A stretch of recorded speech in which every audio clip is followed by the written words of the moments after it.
আসসালামু আলাইকুম সুপ্রিয় কৃষক ভাইরা, আমি মোহাম্মদ শাহিন এগ্রো ফার্মে। আজ 30শে অক্টোবর 2020 সাল। আমি আপনাদের সামনে আজকে কুলের যে বিষয় নিয়ে আলোচনা করব, আর তা হচ্ছে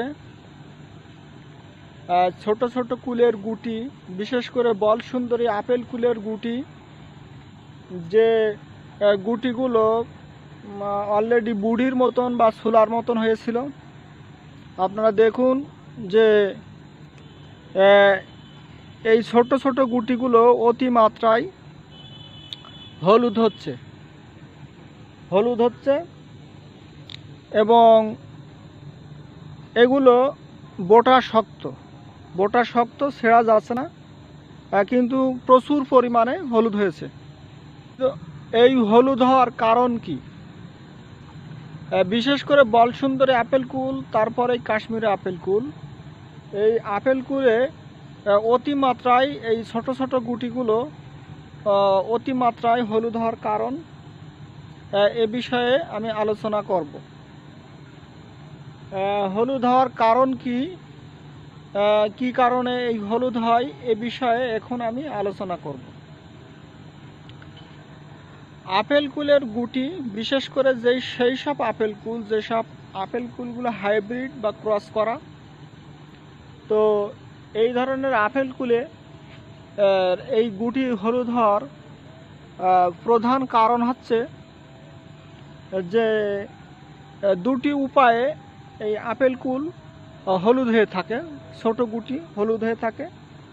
একটি হচ্ছে রোগের কারণে হলুদ হয়, আর একটি হচ্ছে প্রাকৃতিক কারণে হলুদ হয়। রোগের কারণে এটি চিনার উপায় কি? সেটা হচ্ছে যে রোগের কারণে যে গুটি হলুদ হয় তা মূলত ছোট এবং বড় উভয়ই হলুদ হয়, এবং এর বোটা থেকে এটি অটোমেটিক্যালি খসে পড়ে। যদি এটা অটোমেটিক্যালি খসে পড়ে তাহলে বুঝবেন যে এটা আমার রোগের কারণে এই হলুদটা হয়েছে। আর যদি আপনাদের এই হলুদটা বোটার এখান থেকে টান দিলেও খসে পড়তে চায় না, এরকম টান দিচ্ছি তবুও পড়তেছে না, বেশিরভাগই যত ছোট গুটি হোক না কেন, সব গুটি এভাবে টান দিলে খসে পড়তে চায় না, এমনকি ঝাড়া দিলেও এটা পড়তে চায় না। তো এই গুটিগুলো আপনার সাধারণত প্রাকৃতিক দুর্যোগ, যেমন আপনার নিম্নচাপের আবহাওয়াতে এই গুটিগুলো এ ধরনের হলুদ হয়ে থাকে। গুটি হলুদ হওয়ার নিম্নচাপের গুটি প্রধানত হলুদ হওয়ার কারণ হচ্ছে যে এরা এই আবহাওয়াতে, মেঘাচ্ছন্ন আবহাওয়াতে, এরা যখন সূর্যের আলো পায় না তখন এদের গাটা থাকে সবুজ। তো এদের এই সবুজ আবরণের ভিতরে থাকে ক্লোরোফিল নামক এক ধরনের রঞ্জক পদার্থ, যে পদার্থর সাহায্যে ওরা নিজেদের খাদ্য নিজেরাই প্রস্তুত করে থাকে।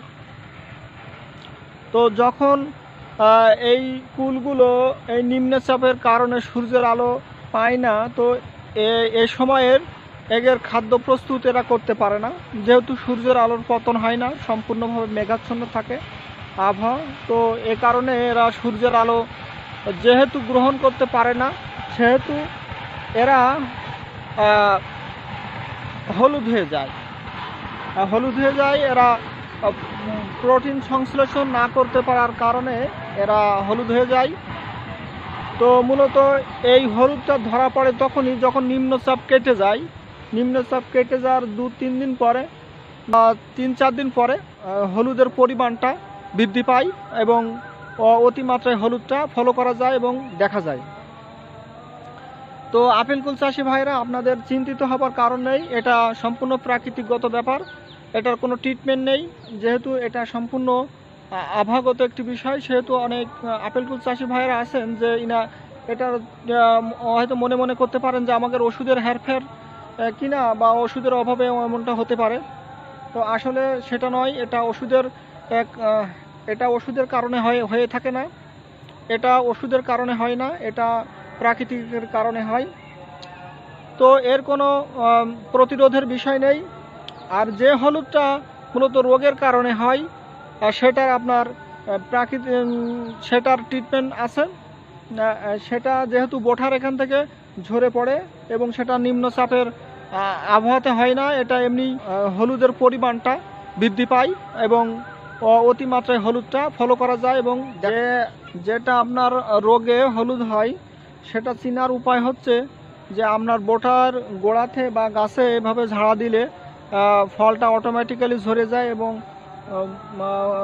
কুলে যখন আপনি হাত দেবেন তখন কুলটা অটোমেটিক্যালি খুলে আপনার হাতের সঙ্গে চলে আসবে। এমনকি কুল গাছের গোড়ায় দেখবেন যে ছোট বড় অসংখ্য হলুদ কুল পড়ে আছে। তো যখন আপনি বুঝবেন যে আমার কুল গাছের গোড়ায় ছোট বড় অতিমাত্রায় কুল পড়ে আছে এবং কি গাছেও কিছু কিছু ফল হলুদ আছে, মেঘাচ্ছন্ন আবহাওয়া নয়, আবহাওয়া খুবই খোলসা ছিল, ভালো আবহাওয়াতেই এরূপ হয়েছে। তো এগুলোতে আপনার মূলত রোগের কারণে হয়ে থাকে।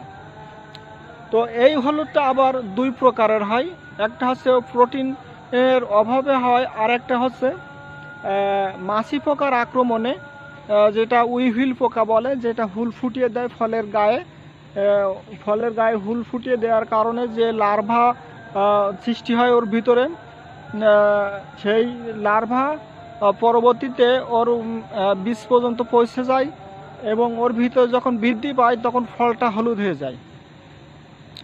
তো এটার প্রতিরোধের উপায় আছে। তো এটার প্রতিরোধের উপায় আমি অবশ্যই আগের ভিডিওগুলোতে দিয়েছি, যে ভিডিওগুলো ফলো করলে আপনারা অবশ্যই সেটার প্রতিকারের উপায় আপনারা বুঝতে পারবেন।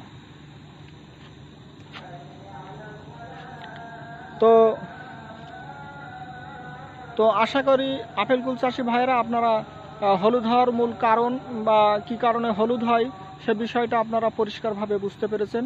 তো চিন্তিত হবার কোনো উপায় নেই, আপনারা নিশ্চিন্তভাবে আপনাদের আপেল কুল আগের মতন স্বাভাবিক প্রক্রিয়ায় আপনারা পরিচর্যা বা ট্রিটমেন্টটা করে যান বা চালিয়ে যান। আশা করা যায় যে আপনাদের এই প্রাকৃতিক দুর্যোগ থেকে আপনারা কাটিয়ে উঠে আপনাদের কুল চাষকে আরও বেগবান এবং সাবলীল প্রক্রিয়ায় পরিচালিত করতে পারবেন। তো এই আগের ভিডিওগুলো ফলো করলে অবশ্যই সেটার প্রতিকারের উপায় আপনারা